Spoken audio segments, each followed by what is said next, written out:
जय जोहार। हमारे छत्तीसगढ़ की शुरुआत बड़ी खबर के साथ। रायपुर में डबल मर्डर के बाद सनसनी फैल गई और पुलिस ने अपनी जांच तेज कर दी है। पुलिस ने 11 संदेहियों को हिरासत में लिया है, पूछताछ इनसे की जा रही है। दरअसल पूरा मामला 2 युवकों की हत्या से जुड़ा हुआ है। बदमाशों ने 2 युवकों की चाकुओं से कूदकर हत्या कर दी थी। शराब की दुकान में पूरा विवाद हुआ था। हत्याकांड के बाद से आरोपी फरार थे। आरोपियों को पकड़ने के लिए 11 संदेही हिरासत में लिए गए हैं। विधानसभा थाना क्षेत्र में ये वारदात हुई है। अब 11 जो ये संदेही हैं, इनसे पूछताछ लगातार की जा रही है। कौन, कहां, कैसे, कब और आरोपी कहां मिलेंगे। एक सीसीटीवी फुटेज सामने आया था, विवाद का CCTV footage. News 18 Madhya Pradesh Chhattisgarh पर यह एक्सक्लूसिव तस्वीरें इस वक्त आप देख रहे हैं। शराब की दुकान का विवाद मौत पर खत्म हुआ, मर्डर पर खत्म हुआ।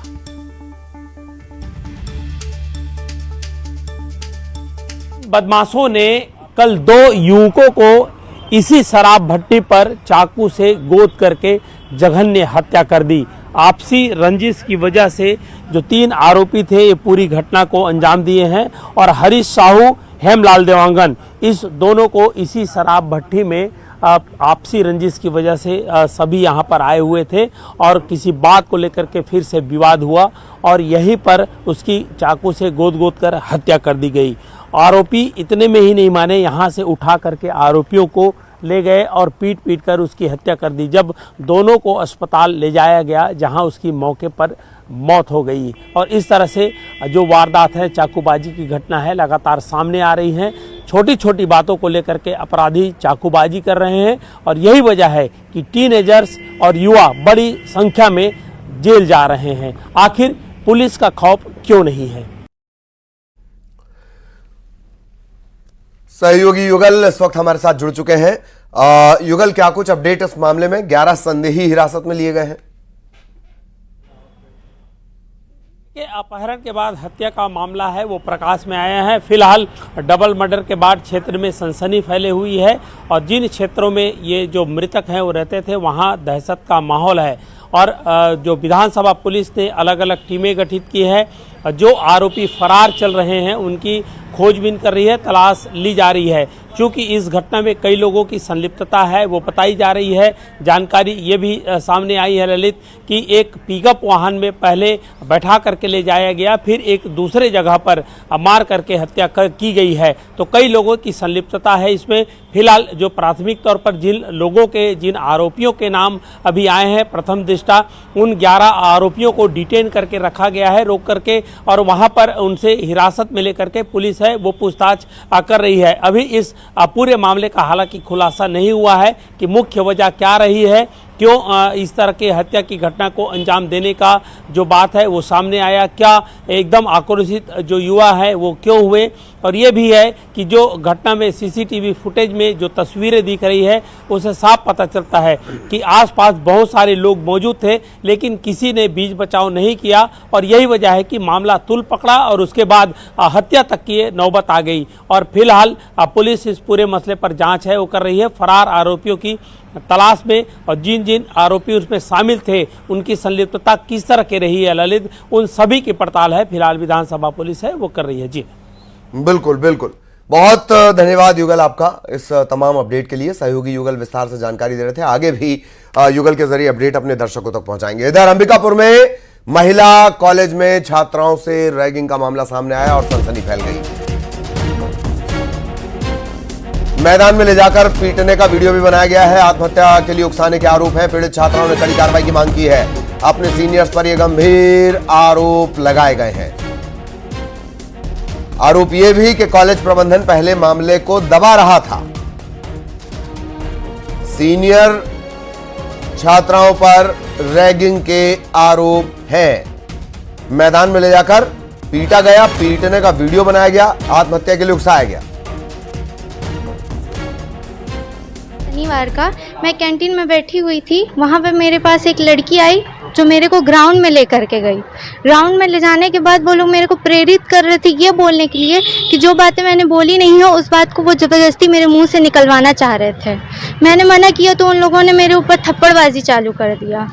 इसके बाद उन लोगों ने पूरा इस वीडियो को पूरा बनाया, ये सब कुछ करते हुए वीडियो बनाया मेरे साथ, और साथ ही साथ मुझे प्रेरित किया कि मैं सुसाइड कर लूं, और सुसाइड करूं तो उनमें से किसी भी लड़की का नाम ना मैं लिख के जाऊं और ना मैं बोल के जाऊं। एक कैंटीन में बैठे हुए थे, कुछ लड़कियां आई और उसके बाद कसम पे धावा बोल दी, मतलब उसको कहीं और लेकर के चली गई। फिर उसके बाद इसको खूब मारे पीटे कि दूसरे का नाम उगलवाना चाह रहे हैं कि तू ऐसा बोली है बोल, जब ये ऐसा बोली ही नहीं है तो ये कैसे बोल देगी कि बोल या फिर ना बोल। BSc first year first semester और बीकॉम फर्स्ट सेमेस्टर दोनों फर्स्ट सेमेस्टर की लड़कियों के बीच हुआ है। यानी जो आरोप लगे हैं मार खाने वाली लड़की का झापड़ से और जिसने मारा है, जैसा आरोप लगे हैं, वो दोनों चूंकि फर्स्ट सेमेस्टर के हैं तो मेरे को नहीं लगता कि ऐसा कोई रैगिंग का मामला है। लेकिन फिर भी अगर ऐसा हुआ तो हमारे यहाँ एंटी रैगिंग कमेटी भी है, उसे सौंपा जाएगा मामला। अंबिकापुर लिए चलेंगे, श्रवण आपको नजर आएंगे। श्रवण, क्या रैगिंग का ही इसे मामला माना जाए? दोनों ही सेम ईयर में ये है, और क्या कुछ अपडेट?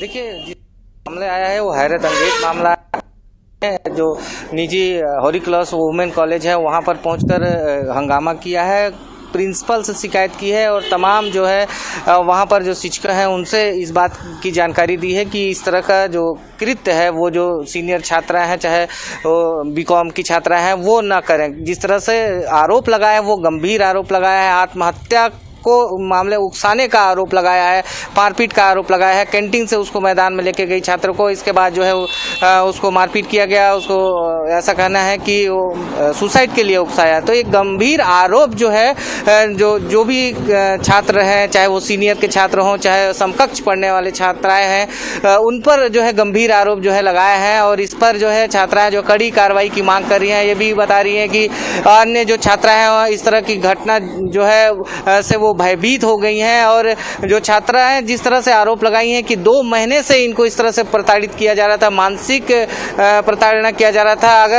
अगर वो छात्रा अपने परिजनों को नहीं बताती और कहीं अगर इस तरह का खौफनाक कदम उठा लेती, अगर सुसाइड कर लेती तो एक बड़ा मामला यहाँ पर हो सकता था। लेकिन एक कह सकते हैं कि ये रैगिंग का मामला है या नहीं, जो कॉलेज का प्रबंधन है वो तो कह रहा है कि जांच जरूर करेंगे, उनके पास कमेटी भी है रैगिंग की।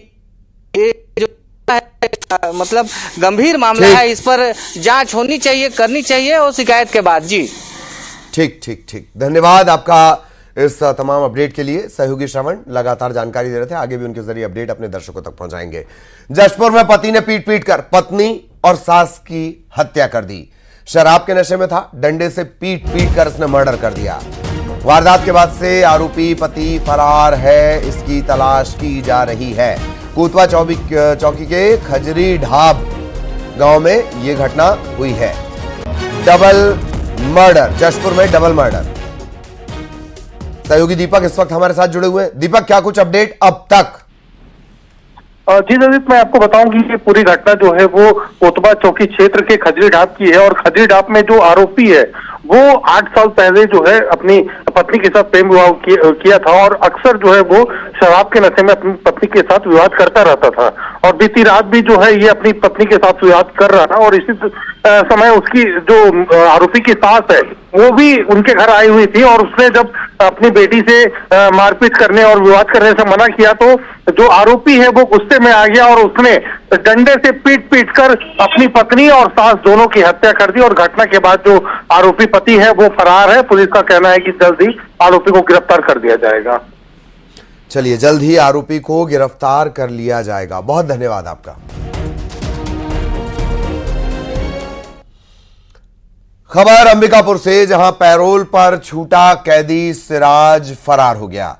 सिराज एनडीपीएस एक्ट के तहत इसे सजा मिली हुई थी, सजा काट रहा था और 10 दिन के लिए इसे पैरोल भी मिली थी। अपने घर ये मोमिनपुरा पहुंचा था, लेकिन उसके बाद पैरोल खत्म होने के बाद जानकारी ये लगी कि ये घर से ही फरार, यानी मोमिनपुरा से ही फरार हो गया है।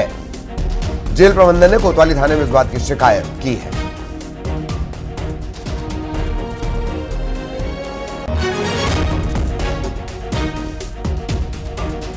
अंबिकापुर का एक और मामला, पैरोल पर छूटा कैदी सिराज घर से फरार हो गया। एनडीपीएस से जुड़े मामले में ये सजा काट रहा था। पैरोल मिली इसे जो सामान्य नियम है उसके मुताबिक, और ये फरार हो गया। सहयोगी श्रवण फोन लाइन पर हमारे साथ जुड़े हुए हैं। श्रवण, क्या अपडेट, सिराज का कोई सुराग? देखिए, अभी तक सिराज तो फरार है और पैरोल में छूट कर आया था। वो अपने परिवार से रहने वाला अंबिकापुर का मोमिनपुरा का है, लेकिन ये जो नशे के कारोबार में लिप्त था और यही वजह है कि उसको एनडीपीएस एक्ट के तहत उस पर कार्रवाई हुई थी और कार्रवाई के बाद 10 साल की उसको सजा भी मिली थी। और ये 30 जो अक्टूबर है वो पैरोल से घर आया था, 10 दिन की छुट्टी लिया था और ये बताया गया कि घर से कुछ कार्यक्रम है, इसके बाद जो है वापस उसको केंद्रीय जेल में आ जाएगा। लेकिन इसके बाद से वो फरार है और जब नहीं पहुंचा तो केंद्रीय जो जेल प्रशासन है वो कोतवाली थाना में सूचना दिया है और सूचना के बाद जो है अभी फिलहाल कोतवाली पुलिस उसकी तलाश कर रही है, लेकिन अभी तक जो है सिराज का पता नहीं चला है। जी चलिए, बहुत धन्यवाद श्रवण इस अपडेट के लिए। इधर रायपुर में एक तेज रफ्तार कार बिजली के खंभे से जा टकराई। बताया जा रहा है कि एक नाबालिग इस कार को चला रहा था। एक और जो जानकारी लगी है कि ये जो नाबालिग ड्राइवर था ये पुलिस कर्मचारी का बेटा है। हादसे के बाद बिजली का पोल टूट गया, कई घरों में बत्ती गुल हो गई। इस हादसे का सीसीटीवी फुटेज सामने आया है। पुलिस वाले का बेटा ये नाबालिग बताया जा रहा है जो कार चला रहा था। नाबालिग होने के बावजूद ये कार को उड़ा रहा था। धड़ाम से जाकर ये पोल पर टकराया है, पोल गिरा है और फिर बिजली सप्लाई हो गई है बाधित। बिजली के खंभे से इसने कार टकरा दी। अंबिकापुर में मिनी ट्रक ने बाइक को टक्कर मार दी। इस हादसे में बाइक सवार एक युवक की मौत हो गई जबकि दूसरा गंभीर रूप से घायल है। ये दोनों ही शादी समारोह में शामिल होने के लिए गए हुए थे और उसी दौरान यह हादसा हो गया। घायल को प्राइवेट अस्पताल में भर्ती करवा दिया गया है। कोतवाली थाना इलाके के प्रतापपुर चौक के पास ये पूरा हादसा हुआ है। अंबिकापुर में ट्रक ने बाइक को टक्कर मार दी। इस हादसे में बाइक सवार एक युवक की मौत हो गई है जबकि दूसरा गंभीर रूप से घायल है। दोनों शादी समारोह में शामिल होने के लिए गए हुए थे। इस घायल को प्राइवेट अस्पताल में भर्ती करवाया गया है। कोतवाली थाना इलाके के प्रतापपुर चौक के पास यह हादसा हुआ। और बलरामपुर में पिकअप और कार टकरा गई। इस हादसे में कार के ड्राइवर की मौत हो गई है जबकि पिकअप का जो ड्राइवर है वो गंभीर रूप से घायल हो गया है। ये कार जो है वो पहले से खड़ी गाड़ी पर टकराई है, इसके बाद पिकअप से टकराई। पहले एक दोपहिया से यानी बाइक से टकराई और फिर पिकअप से जा टकराई। घायल पिकअप ड्राइवर का जिला अस्पताल में इलाज चल रहा है।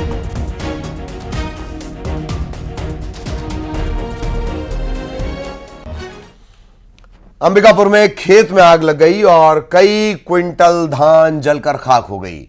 शक ये जताया जा रहा है, शुरुआती जानकारी जो मिल रही है कि बदमाशों ने ये आग लगाई हो सकती है। फायर ब्रिगेड ने आग पर काबू पा लिया है। कुन्नी चौकी इलाके के बिनिया गांव का ये पूरा मामला। अंबिकापुर में खेत में आग लगी है, कई क्विंटल धान जलकर खाक हो गया है। बदमाशों पर यह शक है कि हो सकता है उन्होंने ये खेत में आग लगा दी हो। कुन्नी चौकी इलाके के बिनिया गांव का यह मामला।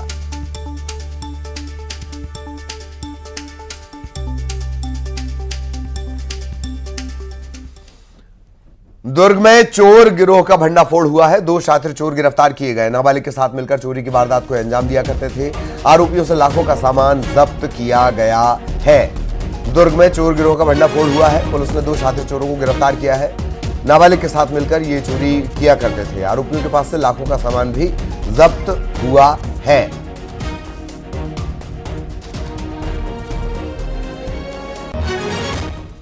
राजनांदगांव में बदमाशों ने धारदार हथियार से एक युवक पर जानलेवा हमला कर दिया। युवक की हालत गंभीर है, अस्पताल में से भर्ती करवाया गया। इस पूरे मामले में 2 आरोपी गिरफ्तार कर लिए गए हैं, लेकिन एक आरोपी अभी भी फरार है। डोंगरगांव थाना इलाका लगता है रातापायली गांव का ये पूरा मामला है।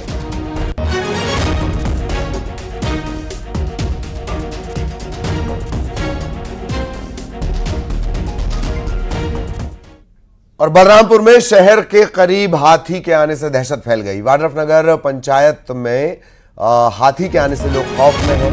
हाथी ने खेत में लगी धान की फसल को नुकसान पहुंचाया है। वन विभाग लोगों से लगातार सावधान रहने की अपील कर रहा है और इसके बावजूद शहर में हाथी की दस्तक हुई है।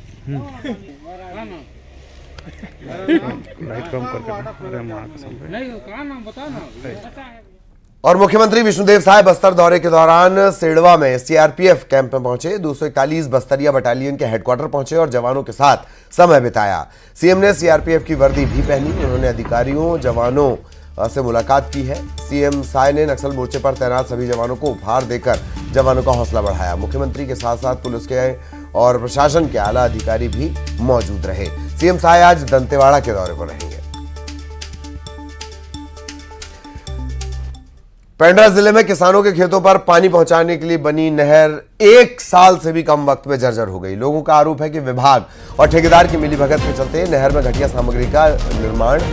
सामग्री से इसका निर्माण हुआ है। लोगों ने यही बताया कि डैम से नहर ऊंची बनाई गई है, इसलिए इसमें पानी आना संभव नहीं है।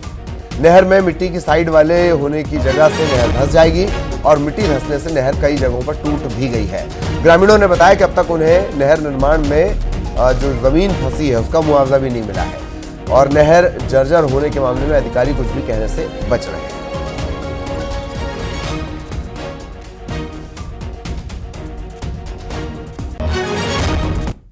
खोदालर का काम जी यही उतना बढ़ रही हमार पानी आते नहर में कहाँ को पानी आई ये खेल देख लिया पानी और नहर में तो पानी नहीं है। कितना दिन पहले बनाए हैं?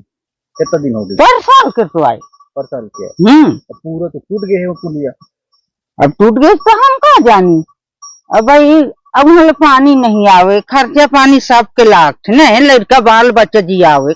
अब इसमें अब स्थिति सर नीचे गड्ढा को खोदवाए, उसके बाद मिट्टी पटवा के ऊपर से ढलाई कर दिए हैं। जब पानी पड़ा उसके बाद दब गया, पूरा पुल टूट गया है। तो पूरा पुल टूट गया है। ये तो खतरा भी हो गया है। तो खतरा भी, आने जाने की परेशानी जाएगा। ये जो नहर है इसमें पानी वगैरह आता है? पानी यही तो अब नहीं तो आ रहा है, देखिए तो ये कितने दिन गड्ढा जमा है। पिछले साल तो बना है। पिछले साल बना है। कौन से बांध से आया है? ये जोगी बांध से, धूपघाट वाला। इसको ऐसे गड्ढा खोद दिए भैया? हाँ सीमेंट कुछ हुआ है इसमें? इसमें सीमेंट कहाँ हुआ है, वही पुलिया भर तो बना है अभी। बाकी ऐसे छोड़ दिए? बाकी ऐसे छोड़ दिए हैं। ये तो काफी खतरनाक है जानवर। हाँ तो जानवरों को भी तकलीफ है इसमें भाई, गिर रहे हैं, मर रहे हैं। अंतर्गत आने वाले सिंगार बहरा के उस नहर में, जिस नहर को देखकर आप अचंभित रह जाएंगे। इस नहर का ये होल देखिए, यह पानी जाने के लिए बनाया गया है। आप देखकर समझ सकते हैं कि इसमें से पानी आगे कैसे जाएगी। और वहीं अगर मैं बात करूं इस स्ट्रक्चर की, तो यह स्ट्रक्चर पूरी तरह से जर्जर हो गया है। महज 1 वर्ष बने इस स्ट्रक्चर को और इस नहर को, और यह पूरी तरह से जर्जर है। कहीं ना कहीं अधिकारी, कर्मचारी और जो ठेकेदार हैं उनका भ्रष्टाचार इस पे जाहिर हो रहा है कि इस पे एक बड़ा भ्रष्टाचार हुआ है। वहीं इस पुल पे लोहे का इस्तेमाल होना था, कहीं भी इसमें लोहे का इस्तेमाल नहीं किया गया है। पानी के दबाव से यह पुल बह जाता अगर इस पे पानी छोड़ा जाता तो। वहीं मैं दिखाना चाहूंगा कि इसका वाल, जो ये वाल है, इस पे सीमेंट का उपयोग होना था। यह पूरी तरह से मिट्टी का बना हुआ है। अगर इस पे पानी छोड़ा जाएगा तो यह नहर को आगे ब्लॉक कर देगा। ऐसे में कैसे किसानों को खेती के लिए इसमें से पानी मिलेगा और इसका फायदा किसानों को होगा। देखने वाली बात होगी कि इस खबर के बाद, संज्ञान में आने के बाद प्रशासन, अधिकारी, कर्मचारी इस मामले में कैसी कार्यवाही लेते हैं। न्यूज़ 18 छत्तीसगढ़ के लिए सुबीर चौधरी, गौरेला पेंड्रा मरवाही। इधर बिलासपुर में किसान की हत्या से सनसनी फैल गई। तार से गला घोंटकर किसान की हत्या की गई है। प्लॉट की रखवाली ये किसान कर रहा था, उसी दौरान तार से गला घोंटकर इसका मर्डर कर दिया गया, मौत के घाट उतार दिया गया। तखतपुर के पकरिया गांव में ये वारदात हुई है।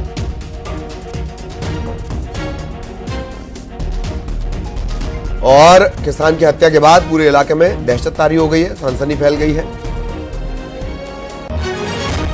प्लॉट की रखवाली के लिए किसान गया हुआ था, जान गंवानी पड़ी। तखतपुर के पकरिया गांव में यह पूरी वारदात हुई है।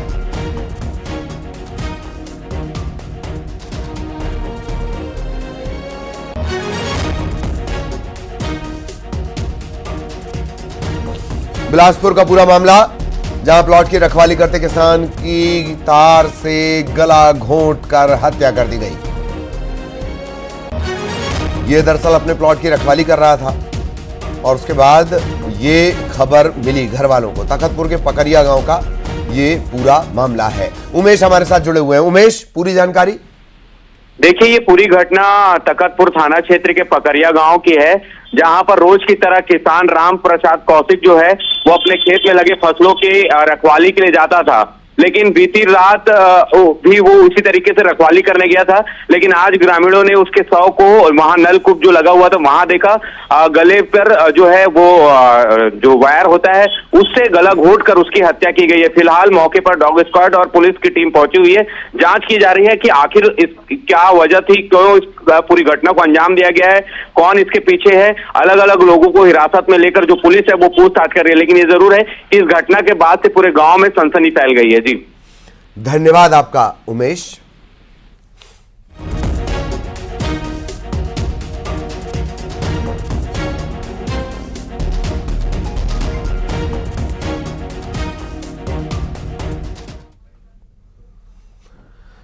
और अब टॉप 20